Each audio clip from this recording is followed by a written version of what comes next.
My father knelt on one knee and called me at the height of my eyes sitting on the chair. Seeing my father with the same eyes as my green eyes that I could only see when looking in the mirror, I am happy with a pain in one of my chests. Why didn't you talk earlier? It may be the story of Belsac and Estaliou.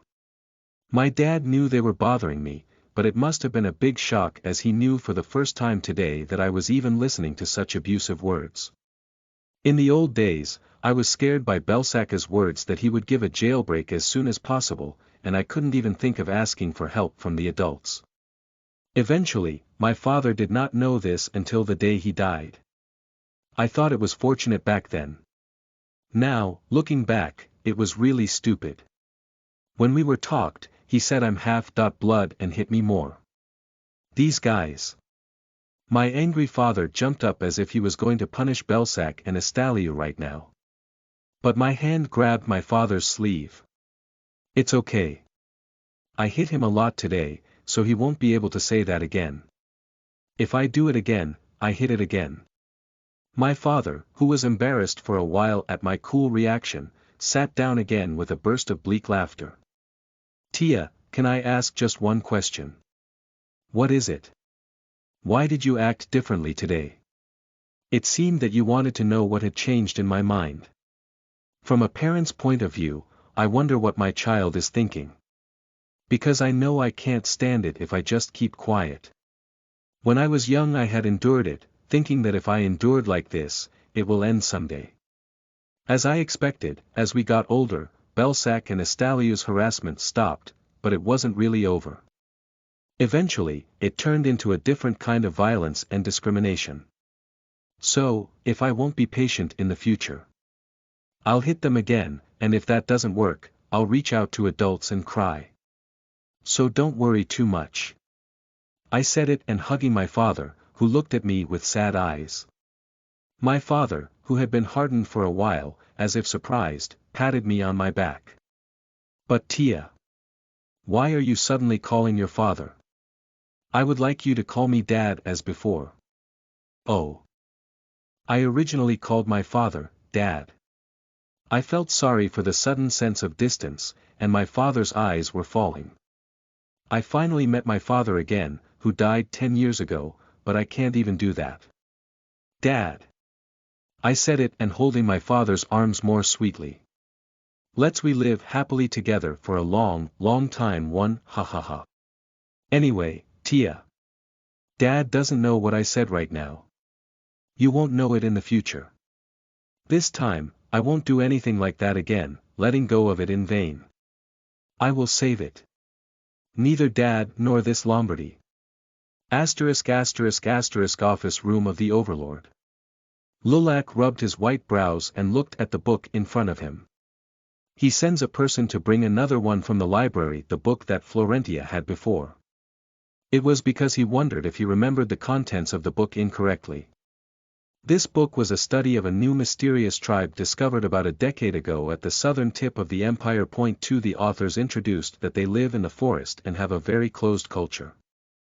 They have the mystical power of magic. Point 1 It was explained that it was an ability that only came down through the lineage and that it was such a secret power that could not be taught to outsiders. Lulac, who opened the bookshelf and scanned the contents, covered the book. Such content was not important. What worried Lulac now was why his granddaughter, in her 7 years old, was reading a difficult academic book written for adults, which is not a liberal arts book like literature. Smart. With the sound of a knock, a man with a long blonde tied neatly and wearing glasses entered. Point 1 It was the scholar Claravan, who has been supporting Lulac since the early days of creating the scholarship system. Currently, the residence's finances and was in charge of the Lombardy children's education. Did you call me Lord? Sit down for a moment. As soon as Claravan stands across the table, Lulac pushed his in front of him. What is it? It's the book my granddaughter was reading today. If it's a granddaughter. Lorraine.nim. Lorraine was V's eldest daughter and Belsac's 2-year older sister. It's amazing. I read a book like this at the age of 11. It's not Lorraine. Then who is it? Florentia.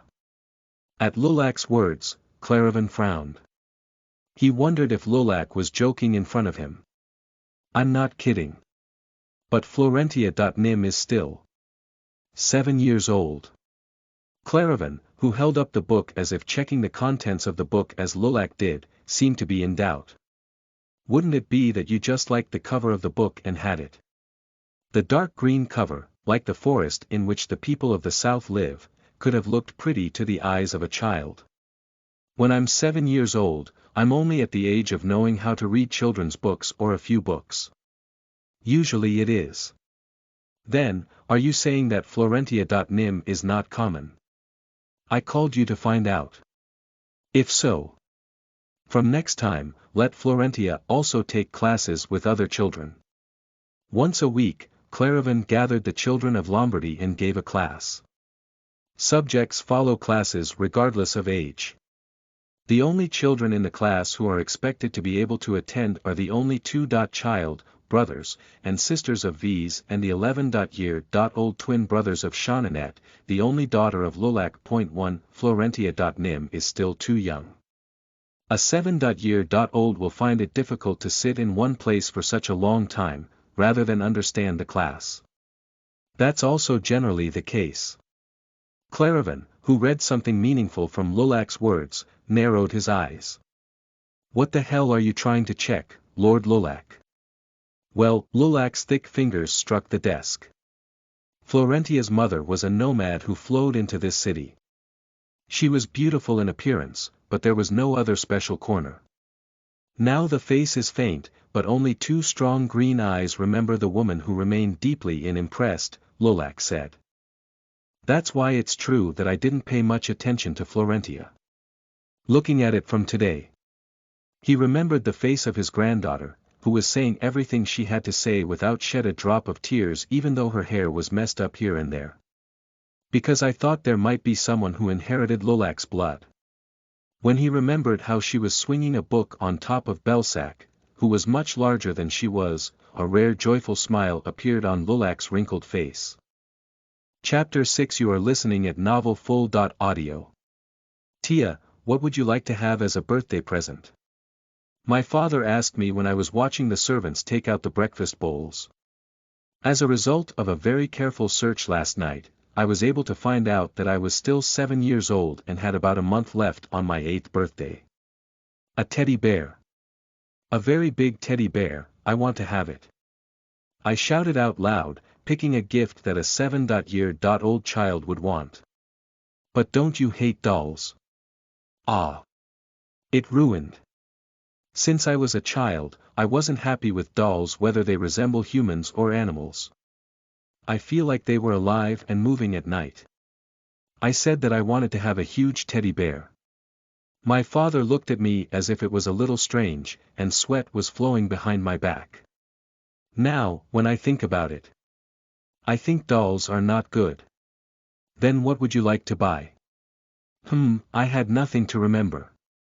What I want as a gift is a villa in a quiet place or a manor where you can live with money for life.1, but I can't ask for something like that.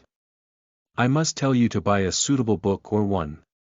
At that time, my father clapped his hands as if he had a good idea. Okay. How about a horse, Tia? What do you mean? If you take a foal about 1-year-old and put it on and raise it from now on, it will be a great horse by the time you are an adult. What? I couldn't answer for a moment and blinked my eyes. Horses are expensive. Depending on how many horses they own, it was an important asset that could measure the size of the owners or the owning group's property. The ransom of a horse was the same, but more important was the cost of maintenance. If you weren't going to feed them and get rid of the excrement, you'd have to hire someone to do the job for you, and you also needed a stable. There was nothing to say about the vast land where horses could run freely. Even the average noble family buys horses for their children, but it was a perfect gift for the 18th birthday of adulthood. When I was only your age, I received my first horse as a birthday present. But this is Lombardy. Such general economic standards were not used. He is usually a very modest and gentle person, so I sometimes forget it, but my father also a member of the Lombardy family. With that thought, I stared at my father. "Ha! Why are you looking at me like that, Tia? It's nothing." "But Dad, when that happens, the foal is a no." I didn't really want to learn horse riding, so I came up with an excuse to refuse. "You do not want it only 1 year old, but have to separate from the mother. Then it will be very sad. Tia, oh my." The moment I spoke, I realized I had made a mistake. It was because my father's eyes, looking at me, became moist in an instant. "You don't like being separated from your mother." I forgot for a moment the fact that my mother died as soon as she gave birth to me. It was obvious that my father misunderstood that I was thinking of identifying me with the foal. "Oh, Dad. So that's..." I tried to fix it later, but it was late. My father, who looked sadly at me with tearful eyes, hugged me and said, "This Dad had a short thought. Let's bring that mother horse together." "I'm okay." "Yeah. What have I heard now?" "As you said, it seems too cruel to separate a foal that is only 1 year old from the mother. So, if you buy the mother horse together, you won't be able to live happily without falling apart." "That's right. Foals are also expensive, but mares that can give birth are more expensive." But my father, son of Lolac Lombardy, couldn't have that in mind. I nodded in a half-given state.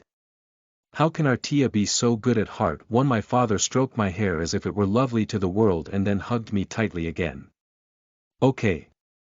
You can learn horseback riding, well," my father said to me, snarling like a fat cat. "Shall I not go to the library today, but read a book in the parlor?" Unlike other cousins who leave nanny and spend most of the day with them, I didn't have a nanny. Small things such as washing or changing clothes were solved by borrowing the hands of the maids, and instead, my father took over the whole of my life. In a word, I said that I was sticking to my father like a scab until I woke up and fell asleep again. It was also because my father and I were close because they were only two small family members, but the reason why such a simple routine was practically possible was that my father is unemployed. "I have to write a book today." He was an interested and well-educated father in many places, from arts to economics, but he did not use them in practice. Is knowledge just the type that ends up like that? Then, sometimes, when there is a department that he is really interested in, he organized what he knew and made it into a book, like that. Of course, there is no revenue generated there. The finished book is only placed on the bookshelf in my father's study. Nevertheless, my father has the money to buy mother horses and baby horses at the same time on the birthday of his 7-year-old daughter. After all, Lombardy is the best. Suddenly, drawing something, and confirming my father focused on his work, I opened my book and sat down a little away. Of course, reading was just imitating, and the purpose was something else. "Let's organize your thoughts." It was to point out what to do in the future. It would be best to organize it by writing it down on a piece of paper, but there was a risk that someone would read it. Being stuck with my father all day is annoying at times like this. Pretending to be reading, I turned over the bookshelf and picked the first thing I should do. You have to capture your grandfather's heart. If my grandfather had known my abilities a few years earlier before he died. I lamented, but I'm sure that will not change the future of the family. Even if I knew it a few years earlier, it was too late. What would have changed if the succession structure had already been hardened by the eldest son, V's, and an illegitimate granddaughter, not even recognized as the third son's successor, shows superiority in the situation in which his son, Belsac, becomes an adult. There were 3 mountains I had to cross to compete with them. It was a 7-year-old daughter of a powerless third son. So, from now on, I should show my talents to my grandfather as an opportunity. I had to solidify my position and win my grandfather's absolute support. But I don't have to rely solely on the power of my wealth just because it's a family affair. There should be no choice of means and methods. So what I came up with was the second prince. Someone outside the family and who will strengthen my position within the family. Even after becoming the Lord, it is the second prince who can empower me. Of course, I will also help him a lot until he becomes a crown prince. There is no future emperor who will reject Lombardy, who has built trust since childhood and helped him become a crown prince. We can be good friends. 1. Oh, it turns out that it was around this time. I looked out the window as it started to rain. The second prince, Perez's mother, dies one day during the rainy season this year. I was told that despite the birth of the emperor's son, she died without receiving proper treatment under the pressure of the empress. Perez, who was poisoned became the crown prince, and when the empress lay down on the bed, he returned the poison. It was ordered not to allow lawmakers to enter the palace. Instead of a wandering prince, he was a prince who had taken power, and Astana, the first prince who was supposed to be his mother's shield, was pushed to the fringes, so there was nothing to stop him. How long he will struggle from being a prince in a back room where no one looking for him to become a crown prince. It cannot be done without being poisoned. Perhaps by now, Perez, who is thin without his mother, is spending day by day alone. I feel like I want to go and comfort him, but I can't go. It was a rule made by my grandfather. Lombardy's children cannot leave the mansion at will before their 11th birthday. However, limited access was possible with the state's permission, to prevent crimes against the descendants of young Lombardy. So be patient.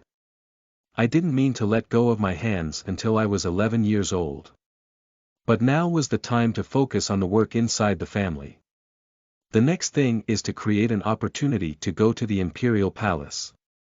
After organizing my thoughts, I turned over the book again and tried to recall my memories. What happened to Lombardy around this time? If you take on the work of the family for several years, you learn the history of that family even though you hate it. In my case, although I wanted to study harder. The year I turned 8. Apparently there must have been quite a big deal in Lombardy. It was then. I heard a strangely familiar voice with a low knock sound in my ears, groaning with my head wrapped around. Galahad, are you there? When did I hear this voice? Who are you? Tilting his head, my father opened the door to the parlor. And I was amazed at the face that looked through the open door. After becoming the top of Lombardy, and after my grandfather died, he went out of the house like me and formed a pellet company, and in just 2 years, he developed into the top 5 Lambrou empire. Claravan Pellet was stepping into our parlor. Chapter 7. You are listening at novelfull.audio. Why is that person here? It looked a lot younger than I know, but that was definitely the Claravan Pellet. His tall stature, an upright attitude as if he had a cast on his waist, and his eyes with raised edges. In this Lombardy, few people can maintain such an uproar. What brought you here, Claravan? My father was scratching his head as if he was a lot confused. I would be like that, too. Claravan Pellet was a very capable, but very busy person, overseeing the top of Lombardy. At least in the future I know he was. To the point, I can count on my 2 hands when I see Claravan's face properly while working with my grandfather. Replace my grandfather to write most of the important reports. Can I go in? Of course. Come in. My father is still waiting for Claravan in the middle of the parlor, and I quickly pretended to pick up the book and read it. I don't know why. I just thought I had to do that. He fixed his gaze somewhere on the letters that filled the side of the book, and instead raised his ears. As if conscious of me, Claravan looked at my side and sat across from my father. What's going on? If my father said something in a hurry. Not so. Then. Even though he was an employee of the same family, my father's attitude was very different from his dealings with Dr. O'Malley. That alone gave me a rough idea of the location of the Claravan in the current family. At least, it was clear that the son of Lolac was not a person who could do it at will. Why did such a person visit my father? The reason I came to today is not with you Galahad.nim, but with Florentia.nim. Ha! I endured all of my patience to not look there. You mean you came to see Florentia? Yes, that's right. It seemed that I could feel the gaze of my father and Claravan. Somehow, my forehead was aching, but I flipped the bookshelf as if I was still reading. Then it must be about class. Class. What class? Unlike me, who is still confused, my father halted his head. It hasn't been confirmed yet. Today I'm here to talk to Florentia. Neen for a while. Yes, that's right. Apart from understanding why Claravan came today, my father seemed quite embarrassed, coughing a couple of times, and then call me. Tia, come here. Yes. Like a kid who has been reading all the time, I screamed with a face that didn't know anything. Then I thought about where to sit for a moment and sat down on my father's lap. Because I am 7 years old now. If you're a real 7-year-old, you'll want to stick with your father as much as possible in a space with strangers. As expected, my father lifted me and sat me on his knees. Then there was a moment of silence. To be precise, I and Claravan faced each other and said nothing. I just stared at Claravan, who said he came to talk with me and didn't say anything. It was because I couldn't say hello first. After all, I didn't know if I had met him before or not. Indeed. After a while, he looked at me with his eyes and muttered an unknown word, bowing his head a little while he was sitting, and greeted me first. Good to see you, Florentia. I'm Claravan Pellet. Thank God. I haven't met you before. I bent my back with a sigh of relief inside. Hello, my name is Florentia Lombardy. My body stumbled as if I had bowed my head too politely to say hello to the real world of the future family as well as possible. After all, the body of a child with a large head is very uncomfortable. Gallahan.nim, can I talk to Florentia.nim for a moment, just two of us? The format was a question, but it wasn't really asking my father's consent. In a word, he was told to go out. Tia. Claravan.nim says you have a few things to ask. Dad will be in my room for a while. My father gently stroked my hair and explained to me. Yeah. I expected to some extent, but I'm a little nervous about having to talk to Claravan alone. The sharp gaze that makes me open up with my head, chest, and stomach is also very burdensome. I felt as if I was on the experiment table.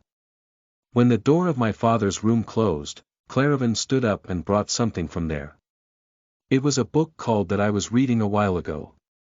Do you know what I am doing in Lombardy? Knowing that I'm not so nervous. What kind of job did Claravan Pellet be in charge of when he was young?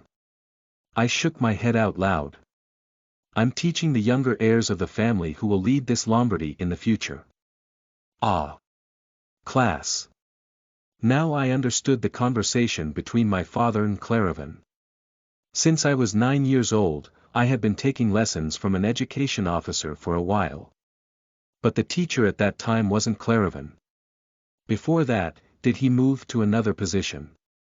Anyway, the class that Claravan refers to is a kind of successor class and was the first official evaluation platform for Lombardy's children to climb. According to the plan of the education officer, the children of the family are gathered and taught together. At first glance, it may sound like just light home training, but it wasn't at all. Rather, it had a lot of cruelty. First, there was no set age at which to attend classes. Only children who were judged ready to follow the class, no matter how old, were eligible to attend. Naturally, the level of children is revealed according to the age at which they begin to take classes. Secondly, the age was not decided even for quitting class. Just one day, I was told, you don't have to go to class anymore. That was my case in the past. Of course, it wasn't graduation, but I was no longer disqualified from attending classes. And finally, the assessments made during each class are reported to my grandfather. In a word, it meant that the current Claravan Pellet was like a direct line that could connect me and my grandfather. And that I came here separately. My grandfather sent it. I barely suppressed the laughter that seemed to pop out of my grandfather's face, which was shining in his eyes when he saw me. As I stared at myself without any special reaction, Claravan, slightly frowned on something I didn't like, asked me, laying down the book in front of me. "I heard that you are reading this book." "Yes, I've been reading it since yesterday." "Is that so? If so, what is it? Seems like I'm testing if I can really read this book now. It was good to read it in advance last night." "Well," pretending to think for a while, I replied. "I just read a bit yet, but there are strange people living in the southern forest of my country. This is a book that tells stories about them." Claravan heard my story and seemed a little embarrassed. "You probably thought I was carrying books like a toy." "I understand. Of course, it was suspicious to reading a fairy tale book or a book that would make even an adult bored by a 7-year-old girl." I looked at Claravan with a smile in the attitude of, "Ask anything." "What is the name of the author who wrote this book?" "It says Lopalai on the cover there." "What was the content of chapter 1? "Someone named Lopalai was telling how he got to hear rumors about the people of the South." Hem. It was Claravan who lost words to my unobstructed answer. I asked with an innocent expression that I didn't know anything. "Did you come here because you want to read this book? Would you like to borrow it?" I handed the thick green book to Claravan and said, "I'm curious about what's behind it, but I can read it later." It's not like that. I've already read it, so you can keep reading it." "Ah, that's good." I laughed, holding the book in my arms as if I was really happy. It was so fun teasing him like that. It was great to see those cold human eyes fluttering wildly. He was embarrassed for a while. Claravan, who came back with a blunt face, asked me another question. "There are 3 rumors that Lopalai heard." "What is it?" "Wait a minute, Uncle Claravan." "Why?" "You were wrong." I laughed as I rolled up the tail of my mouth. "Lopalai is not he. It's she. Yes. If you look at the page in front of the cover, it's listed. The full name is Abane Lopalai. She a female scholar." "Well, what is that now?" Confused Claravan opens the book and urgently reads the preface down. "Oh, it's fun." I put one more word toward Claravan, who couldn't hide his embarrassment. "You already read it." "You read it roughly." His shoulders flinch, then his ears turn red. I had to bite the flesh on the inside of my cheek in order not to laugh.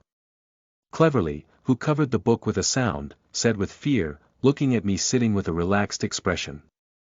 "At first, it will be difficult to keep up with the class.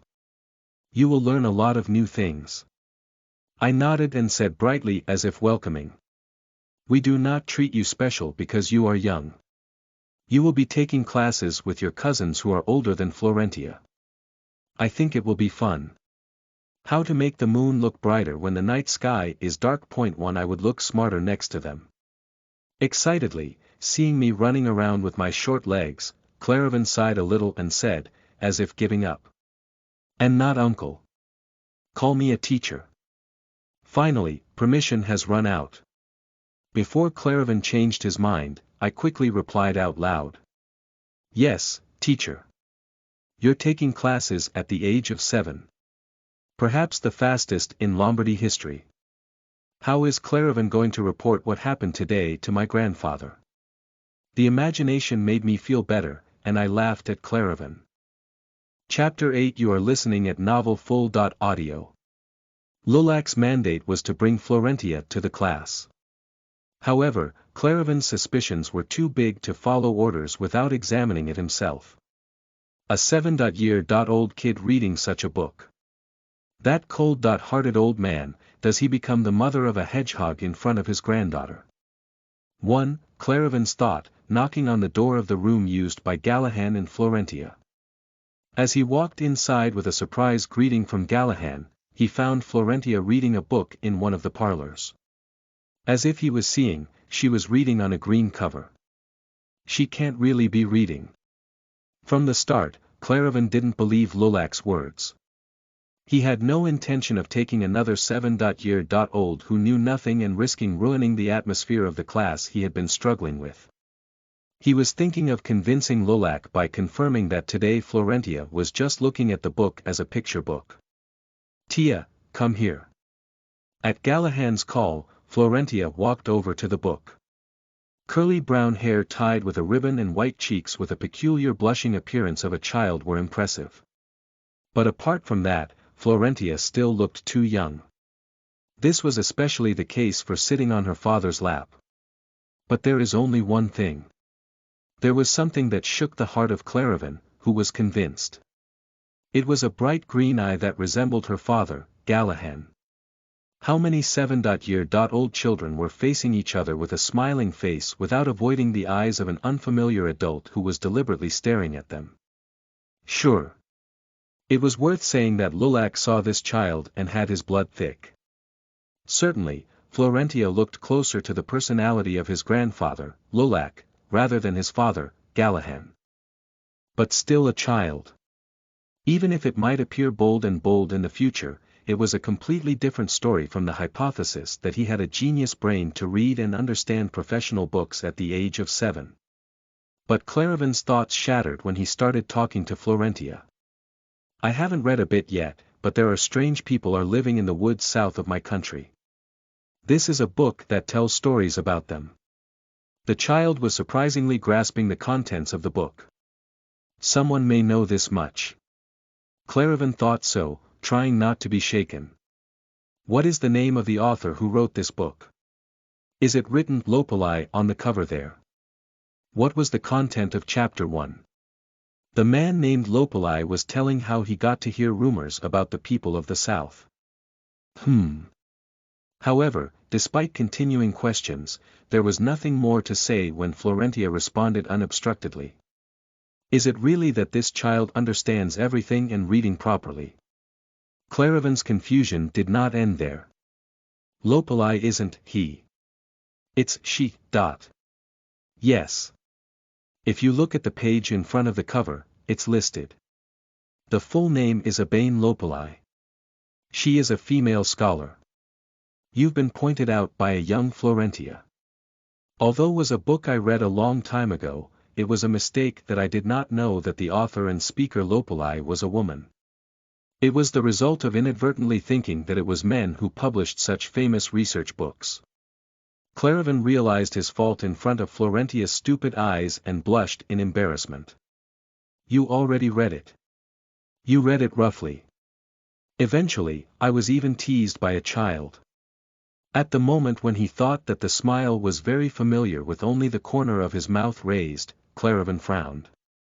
"This child really resembles my lord. Even the smiley face that turns the inside of that person upside down. Be sure to attend class starting on the 6th day of the next week." However, Claravan left Gallahan's room and smiling.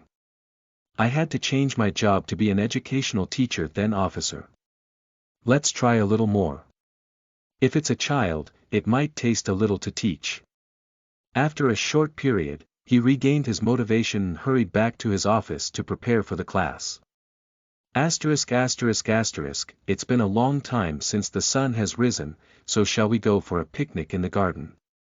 My father, who was having a leisurely afternoon, came up with an unexpected proposal. "Let's wrap a bunch of delicious cakes and cookies that Tia likes and get some sun. Oh, it would be nice to stop by Dr. O'Malley before that." Aha! My father's intentions were seen at a glance. He thinks I don't like going to the hospital, so he trying to twist it into a picnic full of delicious things. It's already been a week that Dr. O'Malley talked about it, plus I nodded, thinking that time was passing very quickly. My father smiled wide and moved quickly before I changed my mind. Seeing that a picnic basket had already been prepared, it seemed to have been planned. There are some very cute things. On the way, I took my father's hand and headed to Dr. O'Malley's hospital. Dr. O'Malley and another person were in the drooling office. Ah! The blonde woman nodded while listening to this story, as if being instructed by the doctor, seemed to be in her early 20s and a half. "Did you come?" While Dr. O'Malley greeted me, my eyes didn't fall from her. When I asked my father, who noticed my gaze, the woman responded with a thin voice whether she was surprised. "Oh, this is Dr. O'Malley's disciple, Estra. It doesn't look so timid." I was surprised by the sudden situation that the son of Lulak was talking to. "Now, then, shall we look at the wrist?" Dr. O'Malley came to me with a smile. However, I turned to my father's arms and avoided the doctor's touch. "Tia." "Huh," the lady suddenly seems to be unfamiliar. My father seemed embarrassed by my unscrupulous behavior. "Why is Tia doing this? Is it because I'm scared?" I shook my head and said. "That sister." Say it again, Tia." "That sister, please." I mean, all three people were embarrassed. It was also Dr. O'Malley who broke the awkward silence that had flowed for a while. "Is she like Estra? Then today's treatment is with Estra." "Still. Estra is an outstanding child among my students, so don't worry. I'll be with you. Is that okay, Miss Florentia?" I nodded, walked up in front of Estra, and squeezed out my sore wrist. "Oh, then, for a moment." As if embarrassed, the red-faced Estra carefully unwrapped the bandage around my wrist. How tense I was, I can see her fingertips trembling. "Sorry for making the situation this way," I spoke first to call attention. "Sister's name is Estra." "Yes, that's right. My name is Florentia, and my dad's name is Gallahan." "Well, are you?" "He works in Lombardy, so of course, you know our name. However, it is not bad to introduce yourself once again. So that Estra can remember us more clearly." "What does sister learn from the doctor?" "I am learning herbal medicine." "Hey. So, are you trying to become a doctor too?" "Yes, it's still a long time away." Perhaps because I was talking so well, Estra's tension seemed to be even more relaxed. "Since the swelling has subsided a lot, I think I can change the medicine, master." "Well, that's right. Go get the Sakos grass extract." Dr. O'Malley's words made me frown. I wasn't worried that I would use good medicine because I had no problem, but I was very worried about the taste. Just as expected. The light green liquid that Estra brought was very bitter at first glance. "Eat this, Tia." As if my father had been waiting, he handed out the cookies from the picnic basket. I squeezed my hand in, pulled out 3 large cookies, and held them in one hand. Gulp. I swallowed the medicine that I used to make my whole body tremble, and quickly put the cookie in my mouth. Then I served one of the 2 remaining cookies to Dr. O'Malley. "Oh, thank you, young lady." The doctor was greatly pleased and scooped the cookie into his mouth. "And the other one?" "Eat yours, sister." Estra's eyes widened by the cookie popped out in front of her. Because you healed me. It's delicious." Estra, who hesitated for a moment, finally accepted the cookie with both hands. "So then shall we go?" My father hugged me and said vigorously. "Goodbye." I greeted Dr. O'Malley while being held by my father's arm. In the distance, I saw Estra looking down at the cookie I gave her. "Sister, hello." As I shouted, she was startled and bowed down towards me. I kept waving my hand. Next time, should I pick up the cookie and ask Estra to come? I have to keep watching and get close to each other. **********. With my arms around the window, I was greeted by the cool breeze, so a humming song came out. "You look good today. Are you excited about taking your first class tomorrow?" "Well, there are some like that." As I looked at my father and laughed, he followed me and smiled. Then he went back to what he was doing, and eagerly teases his hand and drew something. That I also looked out the window again. As if the rain that kept falling until yesterday was a lie, the sky was clear.